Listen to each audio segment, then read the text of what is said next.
Ici les Franco-Reporters.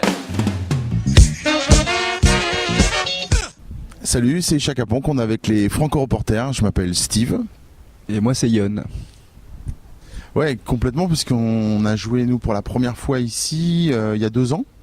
Et c'était une date qu'on a marquée en rouge comme ça, parce que on était très fiers de pouvoir jouer pour la première fois dans un festival comme celui-là. Pour un groupe français qui chante en anglais, c'était pas une première, mais c'était un nouveau, une ouverture, une porte. Parce que Chaka c'était le premier dieu Bouddha en Asie. Donc ça c'est le côté un peu bouddhiste. Et Ponk, effectivement c'est plutôt punk. Donc en gros la forme, c'est parce qu'on a des messages, on parle un petit peu d'écologie et de choses voilà, qui concernent la planète et les gens qui vivent dessus. Et les animaux aussi, surtout. Enfin aussi. Et du coup ça c'est le côté voilà, bouddhiste Chaka. Mais ce message on l'exprime un petit peu d'une manière rock and roll et voire punk. Donc voilà d'où cette définition. Mais sinon nous on fait de la zik, on fait du rock quoi. C'est ça, hein. On fait du rock, on se fait plaisir. Mais effectivement, une journée, nous, c'est assez... le paradoxe dont tu parlais tout à l'heure est représenté, je pense, dans même une seule journée de Chaka où on se lève le matin, on est plutôt cool, on va commencer à faire certains les étirements pour enlever toutes les courbatures des têtes secouées de la veille, du concert de la veille.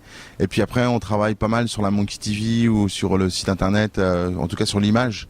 Que ce soit du clip ou des petits reportages, parce qu'on a une web TV qui s'appelle Monkey TV, où on filme tout ce qui se passe, que ce soit les concerts ou dans la journée de Chaka, la façon dont on travaille, qui est remis comme ça en image, et jusqu'au soir où on se prépare, où il y a vraiment une espèce on se prépare pour aller à la guerre, quoi. Mais une guerre positive, hein, une guerre où on tue personne, où juste on va exploser notre musique dans la tête des gens et on espère avoir un retour à ce moment-là.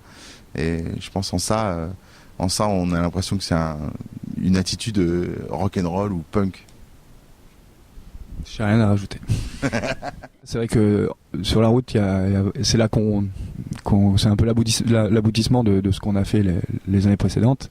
Et puis on rencontre vraiment des gens. C'est plus festif. C'est la partie la plus festive de notre travail. Voilà. Et c'est vrai que c'est récréatif. Et du coup, c'est quand même un des bons moments de la vie d'artiste.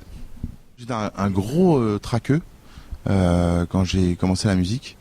Et puis Chaka ça m'a éliminé complètement ça. Je crois que je ferais une bouteille d'eau. C'est un animal en voie de disparition. Et voilà, je pense que... Tu polluerais la planète ? Non, justement, je ferais une bouteille d'eau recyclable. Ah, voilà, c'est bien. Ce serait une bouteille d'eau intelligente. Moi, je serais un Wistiti. Ça, je pourrais sauter partout et faire le fou. Ici les Franco-Reporters.